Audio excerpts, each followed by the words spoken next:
ভাই, আপনি দুনিয়ার জন্য কত কিছু করেন, সকাল থেকে রাত, অফিস, দোকান, পরিবার, হাজার চিন্তা। কিন্তু একটা প্রশ্ন করি, আখিরাতের জন্য আপনি সপ্তাহে অন্তত একদিন কিছু করেন? আল্লাহ আমাদের জন্য সপ্তাহে একটা স্পেশাল দিন রেখেছেন, জুমার দিন। এই একটা দিনে আপনি যা সওয়াব পেতে পারেন তা অন্য দিনে হয়তো 10 দিনে হলেও পাবেন না। কিন্তু ব্যাপারটা হলো, আমরা অনেকেই জানি না জুমার দিনে কি করা সুন্নত, কি করলে আল্লাহ খুশি হন। আজকের ভিডিওতে আমি আপনাকে বলবো জুমার 10টি সুন্নত, একদম সহজ ভাষায়, যেন আপনি বুঝেন, মনে রাখেন আর ইনশাআল্লাহ আমলে আনেন। ভিডিওটা শেষ পর্যন্ত দেখুন। 1 নম্বর, জুমার দিনের গোসল করা। জুমার দিন গোসল করা ইসলামের একটি গুরুত্বপূর্ণ সুন্নত। রাসূল সাল্লাল্লাহু আলাইহি ওয়াসাল্লাম জীবনে কখনোই গোসল ছাড়েননি। এটা শুধু শরীর পরিষ্কার করার বিষয় নয়, এটা আত্মাকে প্রস্তুত করা আল্লাহর সামনে দাঁড়ানোর জন্য। হাদিসে এসেছে, যে ব্যক্তি জুমার দিন গোসল করে, সুন্দরভাবে অজু করে, তারপর মসজিদে যায়, মনোযোগ দিয়ে খুতবা শুনে, তার প্রতিটি কদমে 1 বছরের নামাজ ও রোজার সওয়াব লেখা হয়। ইবনে খুজাইমা 176। ভাই, ভাবুন তো, একটা গোসলের বিনিময়ে আল্লাহ আপনাকে 1 বছর ইবাদতের সওয়াব দিচ্ছেন। এটা কি আমরা হাতছাড়া করতে পারি? তাই চেষ্টা করুন, ফজরের পর থেকে জুমার নামাজের আগ পর্যন্ত গোসল করে নিন। এটা শুধু একটা সুন্নত না, এটা জান্নাতের পথে 1 কদম এগিয়ে যাওয়া। 2 নম্বর, মিসওয়াক করা ও পরিষ্কার জামা পরা। জুমার দিনের আরেকটি গুরুত্বপূর্ণ সুন্নত হল মিসওয়াক করা ও পরিষ্কার জামা পরা। রাসূল সাল্লাল্লাহু আলাইহি ওয়াসাল্লাম জুমার দিন নিজেকে পরিপাটি করতেন। তিনি দাড়ি আঁচড়াতেন, সুগন্ধি ব্যবহার করতেন, সাদা বা সুন্দর কাপড় পরতেন এবং মিসওয়াক করতেন। এক হাদিসে এসেছে, জুমার দিনে প্রত্যেক প্রাপ্তবয়স্ক মুসলমানের উচিত গোসল করা, মিসওয়াক করা এবং যতটুকু সম্ভব সুগন্ধি ব্যবহার করা। সহিহ মুসলিম 846। ভাই, আপনি যদি বিশেষ কোনো অনুষ্ঠানে যেতে চান, আপনি নিশ্চয়ই ভালো কাপড় পরেন, নিজেকে গুছিয়ে নেন। তাহলে আল্লাহর ঘরে যাচ্ছেন, এটা কি আরও বেশি সম্মানের না? মসজিদে যাওয়ার আগে চেষ্টা করুন মিসওয়াক করে মুখটা পরিষ্কার রাখতে, একজোড়া পরিষ্কার জামা পরতে, যদি সম্ভব হয় একটু আতর লাগাতে। 3 নম্বর, দুরূদ শরীফ পাঠ করা। জুমার দিনের সবচেয়ে মূল্যবান কাজগুলোর একটি হল রাসূল সাল্লাল্লাহু আলাইহি ওয়াসাল্লামের উপর বেশি বেশি দুরূদ পাঠ করা। এই দিনটা এমন এক ফজিলতপূর্ণ দিন, যেই দিনে দুরূদ পাঠ করলে তার সরাসরি রাসূল সাল্লাল্লাহু আলাইহি ওয়াসাল্লামের দরবারে পৌঁছে যায়। রাসূল বলেন, তোমরা জুমার দিন ও রাতে আমার উপর বেশি বেশি দুরূদ পড়ো, তোমাদের দুরূদ আমার কাছে পৌঁছানো হয়।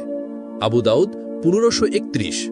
ভাই, ভাবুন তো, আপনার নামটা যদি রাসূলের সামনে পেশ করা হয়, আপনার পাঠ করা দুরূদ যদি উনি জানেন যে এই বান্দা আজ আমাকে ভালোবেসে দুরূদ পাঠ করেছে, এটা কি ছোট কোনো সম্মান? জুমার দিন সকালে ঘুম থেকে উঠে 10 বার, 50 বার, 100 বার, যতটা পারেন দুরূদ শরীফ পড়ুন। মসজিদে যাওয়ার পথে, বসে থাকা অবস্থায়, এমনকি যখনই আপনি সময় পান, বেশি বেশি দুরূদ করার চেষ্টা করুন। এই দুরূদই হতে পারে আপনার গুনাহ মাফের ও সুপারিশ পাওয়ার মাধ্যম। 4 নম্বর, সূরা কাহাফ তিলাওয়াত করা। জুমার দিনের অন্যতম বরকতময় আমল হল সূরা কাহাফ তিলাওয়াত করা। এই সূরাটি এমন এক নূরের উৎস, যে ব্যক্তি জুমার দিন এটি পাঠ করে, আল্লাহ তার জন্য 1 সপ্তাহ পর্যন্ত নূর সৃষ্টি করে দেন। রাসূল সাল্লাল্লাহু আলাইহি ওয়াসাল্লাম বলেন, যে ব্যক্তি জুমার দিন সূরা কাহাফ পাঠ করে, তার পা থেকে মাথা পর্যন্ত নূর ছড়িয়ে পড়ে, আর পরবর্তী জুমা পর্যন্ত তার জন্য আলো থাকবে। ভাই, আমরা তো ফোনে ঘন্টার পর ঘন্টা সময় দিই, শুধু 10 থেকে 12 মিনিট সময় লাগবে এই সূরাটি পড়তে। আপনি যদি আরবিতে পুরোটা না পারেন, তাহলে বাংলায় অর্থসহ পড়ুন, না হয় মোবাইল অ্যাপে শুনুন। কিন্তু আল্লাহর এই বিশেষ আলো থেকে নিজেকে বঞ্চিত করবেন না। এই আলো শুধু চোখে দেখা আলো না, এটা হৃদয়ের আলো, ঈমানের আলো। চেষ্টা করুন জুমার দিন ফজরের পর বা জুমার নামাজের আগে বা পরে সময় বের করে পরিবারের সাথেও একসাথে পড়তে পারেন, যাতে ঘরটাই হয়ে ওঠে আলোয় ভরা। এই এক সূরার বরকতেই হয়তো আল্লাহ আপনার জীবনে এমন নূর দিবেন, যেটা আপনি কল্পনাও করেননি। 5. জুমার নামাজে আগে ভাগে মসজিদে যাওয়া। জুমার দিন শুধু নামাজ পড়লেই হয় না, সুন্নত হল আগে ভাগে মসজিদে যাওয়া। রসুল সাল্লাল্লাহু আলাইহি ওয়াসাল্লাম বলেন, যে ব্যক্তি জুমার দিন সর্বপ্রথম মসজিদে প্রবেশ করে সে যেন একটি উট কুরবানি করল। দ্বিতীয় যে ব্যক্তি মসজিদে প্রবেশ করে সে যেন একটি গরু কুরবানি করল। তৃতীয় যে ব্যক্তি মসজিদে প্রবেশ করে সে যেন একটি ছাগল কুরবানি করল। অতঃপর চতুর্থ যে ব্যক্তি মসজিদে গেল সে যেন একটি মুরগি সদাকা করল। আর পঞ্চম যে ব্যক্তি মসজিদে প্রবেশ করল সে যেন একটি ডিম সদাকা করল। দেখলেন ভাই, আপনি যত আগে যাবেন সওয়াব তত বেশি পাবেন। আমরা অনেকেই খুতবা শুরুর ঠিক আগে যাই, কখনো কখনো রাকাতও মিস হয়ে যায়, কিন্তু এতে আমরা যে কত বড় সওয়াব হারাচ্ছি ভাবতেও পারি না। মনে রাখুন, আগে ভাগে মসজিদে যাওয়া মানে শুধু সওয়াব নয়, আল্লাহর বিশেষ রহমতের তালিকায় নিজের নাম লেখানো। 6. খুতবা মনোযোগ দিয়ে শোনা। জুমার খুতবা এটা শুধু একটা বক্তৃতা না, এটা নামাজেরই অংশ। অনেকে ভাবেন খুতবা চলাকালীন একটু মোবাইল চেক করলেই বা বন্ধুকে কিছু বলে দিলেই কিছু হবে না, কিন্তু হাদিস কি বলছে? রাসূল সাল্লাল্লাহু আলাইহি ওয়াসাল্লাম বলেন, যখন ইমাম খুতবা দেয় আর তুমি যদি তোমার পাশের বন্ধুকে বলো চুপ করো, তবুও তোমার জুমা বরবাদ হয়ে যাবে। বুখারী ও মুসলিম। বুঝলেন ভাই, খুতবার সময় এমনকি কাউকে শাসানোও নিষেধ, চুপ করিয়ে দিলেও নিজের স্বভাব চলে যায়। তাই খুতবা চলাকালে 1. একেবারে চুপ থাকা সুন্নত। 2. মনোযোগ দিয়ে শোনা ওয়াজিবের কাছাকাছি। আপনি যদি ইমামের খুতবা মনোযোগ দিয়ে শোনেন তাহলে আপনি নিজেই জানবেন এই সময়টা কতটা বরকতের, কতটা হৃদয়ে ছোঁয়া। মনে রাখুন, খুতবা শোনা মানে আল্লাহর পক্ষ থেকে সরাসরি বার্তা গ্রহণ করা। আর একজন মুমিন কখনোই আল্লাহর বার্তা থেকে মনোযোগ সরিয়ে নেয় না। 7. বিশেষ সময়ে দোয়া করা। জুমার দিনে এমন একটা মুহূর্ত আছে যখন আপনি যা চাইবেন আল্লাহ কবুল করেন। সাহাবীরা জিজ্ঞেস করলেন, সেই সময়টা কখন? রাসূল সাল্লাল্লাহু আলাইহি ওয়াসাল্লাম ইশারা করলেন, আসর ও মাগরিবের মাঝামাঝি। মুসনাদে আহমদ 7332। আসরের পর অজু অবস্থায় বসে যান, 5-10 মিনিট হলেও হাত তুলে দোয়া করুন, নিজের জন্য, পরিবার, উম্মার জন্য। মনে রাখুন, এই সময়ে শয়তান আপনাকে ব্যস্ত রাখতে চাইবে। ফোন, গল্প, ঘুম যাই আসুক, 5-10 মিনিট আল্লাহর জন্য রাখুন। আজই চেষ্টা করুন, হয়তো এই সেই মুহূর্ত যেটা আপনার জীবন বদলে দেবে ইনশাআল্লাহ। 8. জামাতে জুমার নামাজ আদায় করা। ভাই, জুমার নামাজ একা পড়লে হয় না, এই নামাজ আলাদা। এই নামাজ ফরজ শুধু জামাতের সঙ্গে। রাসূল সাল্লাল্লাহু আলাইহি ওয়াসাল্লাম বলেছেন, যদি মানুষ বারবার অজুহাত দেখিয়ে জুমার নামাজ ও জামাতে না যাওয়া বন্ধ না করে, তাহলে একটা সময় আসবে আল্লাহ তাদের অন্তরে সিল মেরে দেবেন, আর তখন তারা ভালো মন্দ কিছুই বুঝতে পারবে না। সহিহ মুসলিম 865। কেউ কেউ অলসতা করে, বলে ভাষায় পড়ে নেই, কিন্তু মনে রাখুন, জুমার ফরজ নামাজ শুধু মসজিদেই আদায়যোগ্য, জামাত ছাড়া নয়। তাই আপনি যদি পুরুষ হন, সুস্থ ও সক্ষম হন, মসজিদে যাওয়ার পথ আপনার জন্য খোলা থাকে, তাহলে আপনার উপর ফরজ হয়েছে জুমার জামাতে অংশ নেওয়া। জামাতে না পড়লে শুধু সওয়াব নয়, গুনাহ হয়। আপনি যদি আল্লাহর ডাকে সাড়া না দেন, তবে কিসের জন্য আপনার জীবন এত ব্যস্ত? 9. নফল নামাজ পড়া, সুন্নাহ ও মুস্তাহাব। জুমার নামাজে শুধু ফরজ পড়েই উঠে যাওয়া এটা পরিপূর্ণতা নয়। এই দিনে কিছু গুরুত্বপূর্ণ নফল নামাজ আছে যেগুলো রাসূল সাল্লাল্লাহু আলাইহি ওয়াসাল্লাম নিজে পড়েছেন এবং সাহাবীদেরও তাতে উৎসাহ দিয়েছেন। হাদিসে এসেছে, রাসূল সাল্লাল্লাহু আলাইহি ওয়াসাল্লাম জুমার নামাজের আগে 4 রাকাত এবং পরে 4 রাকাত নামাজ আদায় করতেন। তিরমিজি 510। 10. তাওবা, ইস্তিগফার ও নেক আমল করা। জুমার দিন মানেই শুধু নামাজ, গোসল আর খুতবা নয়। এই দিনটা তাওবার জন্য, চোখ ভিজানোর দিন, অন্তর নরম করার দিন। আল্লাহ আমাদের সপ্তাহ শেষে এক বিশেষ সুযোগ দেন, একটা পবিত্র দিন, যাতে আমরা ফিরে আসতে পারি তার দিকে। রাসূল সাল্লাল্লাহু আলাইহি ওয়াসাল্লাম বলেন, জুমার দিনটা হচ্ছে ঈদের মতো। এই দিনে ইবাদত করলে আল্লাহ বেশি কবুল করেন। আবু দাউদ। তাই জুমার দিন 1 বেশি বেশি ইস্তিগফার করুন, আস্তাগফিরুল্লাহ। 2 তাওবা করুন, হে আল্লাহ আমি ভুল করেছি, তুমি ক্ষমা করো। 3 সাদাকা দিন, কারো পাশে দাঁড়ান, অন্তত একটা ভালো কাজ করুন। আজই সিদ্ধান্ত নিন, শুক্রবার হবে আমার আমলের দিন। আপনি কয়টি সুন্নত মানেন নিচে কমেন্টে লিখুন, আর ভিডিওটা শেয়ার করুন যেন অন্যরাও জানে এবং মানে। ভাই, আপনি দুনিয়ার জন্য কত কিছু করেন, সকাল থেকে রাত, অফিস, দোকান, পরিবার, হাজার চিন্তা। কিন্তু একটা প্রশ্ন করি, আখিরাতের জন্য আপনি সপ্তাহে অন্তত একদিন কিছু করেন? আল্লাহ আমাদের জন্য সপ্তাহে একটা স্পেশাল দিন রেখেছেন, জুমার দিন। এই একটা দিনে আপনি যা সওয়াব পেতে পারেন তা অন্য দিনে হয়তো 10 দিনে হলেও পাবেন না। কিন্তু ব্যাপারটা হলো, আমরা অনেকেই জানি না জুমার দিনে কি করা সুন্নত, কি করলে আল্লাহ খুশি হন। আজকের ভিডিওতে আমি আপনাকে বলবো জুমার 10টি সুন্নত, একদম সহজ ভাষায়, যেন আপনি বুঝেন, মনে রাখেন আর ইনশাআল্লাহ আমলে আনেন। ভিডিওটা শেষ পর্যন্ত দেখুন। 1 নম্বর, জুমার দিনের গোসল করা। জুমার দিন গোসল করা ইসলামের একটি গুরুত্বপূর্ণ সুন্নত। রাসূল সাল্লাল্লাহু আলাইহি ওয়াসাল্লাম জীবনে কখনোই গোসল ছাড়েননি। এটা শুধু শরীর পরিষ্কার করার বিষয় নয়, এটা আত্মাকে প্রস্তুত করা আল্লাহর সামনে দাঁড়ানোর জন্য। হাদিসে এসেছে, যে ব্যক্তি জুমার দিন গোসল করে, সুন্দরভাবে অজু করে, তারপর মসজিদে যায়, মনোযোগ দিয়ে খুতবা শুনে, তার প্রতিটি কদমে 1 বছরের নামাজ ও রোজার সওয়াব লেখা হয়। ইবনে খুজাইমা 176। ভাই ভাবুন তো, একটা গোসলের বিনিময়ে আল্লাহ আপনাকে 1 বছর ইবাদতের সওয়াব দিচ্ছেন। এটা কি আমরা হাতছাড়া করতে পারি? তাই চেষ্টা করুন, ফজরের পর থেকে জুমার নামাজের আগ পর্যন্ত গোসল করে নিন। এটা শুধু একটা সুন্নত না, এটা জান্নাতের পথে 1 কদম এগিয়ে যাওয়া।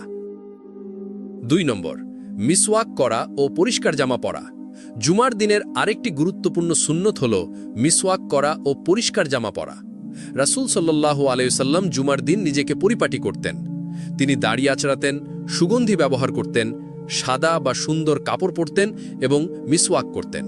এক হাদিসে এসেছে, জুমার দিনে প্রত্যেক প্রাপ্তবয়স্ক মুসলমানের উচিত গোসল করা, মিসওয়াক করা এবং যতটুকু সম্ভব সুগন্ধি ব্যবহার করা। সহিহ মুসলিম 846। ভাই, আপনি যদি বিশেষ কোনো অনুষ্ঠানে যেতে চান, আপনি নিশ্চয়ই ভালো কাপড় পরেন, নিজেকে গুছিয়ে নেন, তাহলে আল্লাহর ঘরে যাচ্ছেন, এটা কি আরও বেশি সম্মানের না?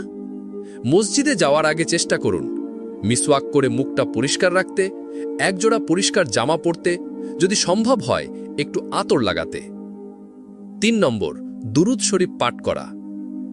জুমার দিনের সবচেয়ে মূল্যবান কাজগুলোর একটি হল রাসূল সাল্লাল্লাহু আলাইহি ওয়াসাল্লামের উপর বেশি বেশি দুরূদ পাঠ করা।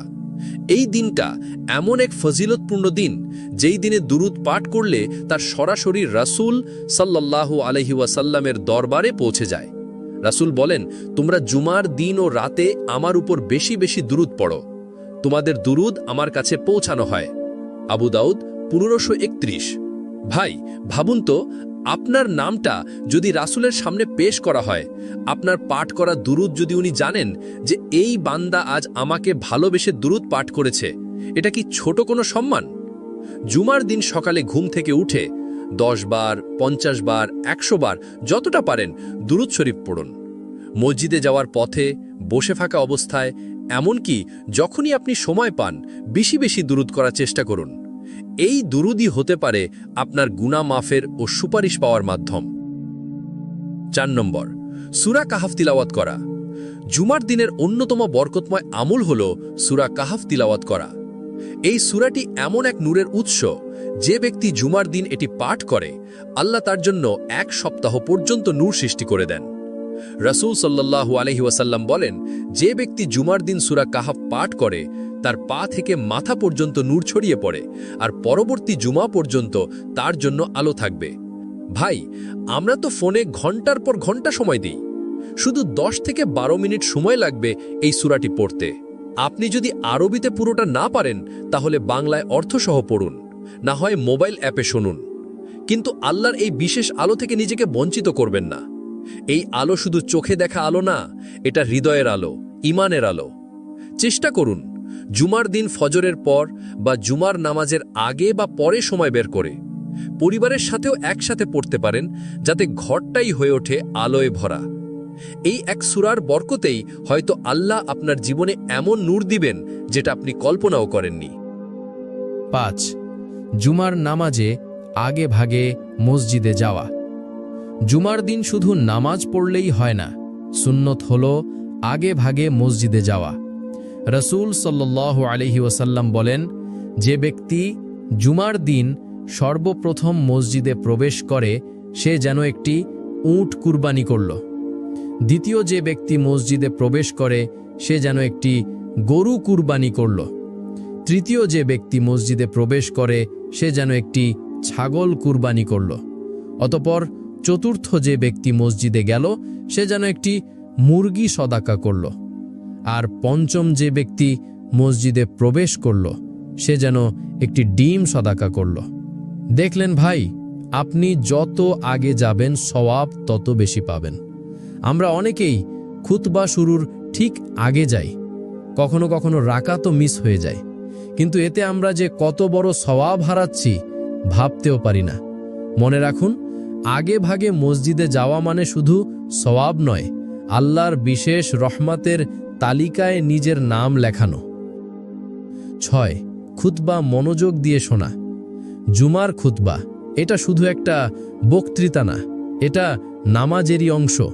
অনেকে ভাবেন খুতবা চলাকালীন একটু মোবাইল চেক করলেই বা বন্ধুকে কিছু বলে দিলেই কিছু হবে না, কিন্তু হাদিস কি বলছে?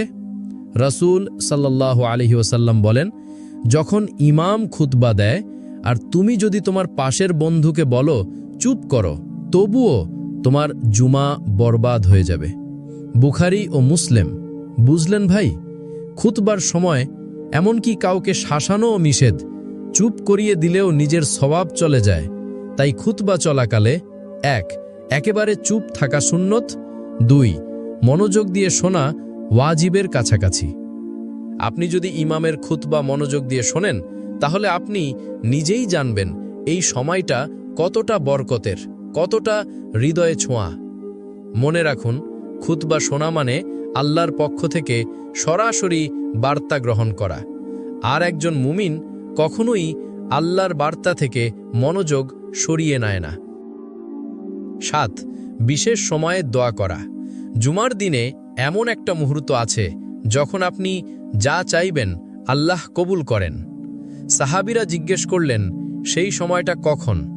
রাসূল সাল্লাল্লাহু আলাইহি ওয়াসাল্লাম ইশারা করলেন, আসর ও মাগরিবের মাঝামাঝি।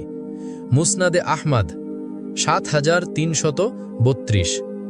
আসরের পর অজু অবস্থায় বসে যান, 5-10 মিনিট হলেও হাত তুলে দোয়া করুন, নিজের জন্য, পরিবার, উম্মার জন্য। মনে রাখুন, এই সময়ে শয়তান আপনাকে ব্যস্ত রাখতে চাইবে।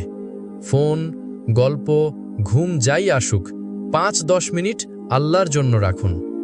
আজই চেষ্টা করুন, হয়তো এই সেই মুহূর্ত যেটা আপনার জীবন বদলে দেবে ইনশাআল্লাহ। 8. জামাতে জুমার নামাজ আদায় করা। ভাই, জুমার নামাজ একা পড়লে হয় না, এই নামাজ আলাদা। এই নামাজ ফরজ শুধু জামাতের সঙ্গে। রাসূল সাল্লাল্লাহু আলাইহি ওয়াসাল্লাম বলেছেন, যদি মানুষ বারবার অজুহাত দেখিয়ে জুমার নামাজ ও জামাতে না যাওয়া বন্ধ না করে তাহলে একটা সময় আসবে আল্লাহ তাদের অন্তরে সিল মেরে দেবেন, আর তখন তারা ভালো মন্দ কিছুই বুঝতে পারবে না। সহিহ মুসলিম 865। কেউ কেউ অলসতা করে, বলে ভাষায় পড়ে নেই, কিন্তু মনে রাখুন, জুমার ফরজ নামাজ শুধু মসজিদেই আদায়যোগ্য, জামাত ছাড়া নয়। তাই আপনি যদি পুরুষ হন, সুস্থ ও সক্ষম হন, মসজিদে যাওয়ার পথ আপনার জন্য খোলা থাকে, তাহলে আপনার উপর ফরজ হয়েছে জুমার জামাতে অংশ নেওয়া।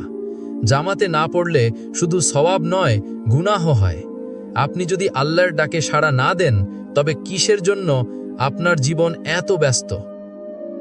9. নফল নামাজ পড়া, সুন্নাহ ও মুস্তাহাব।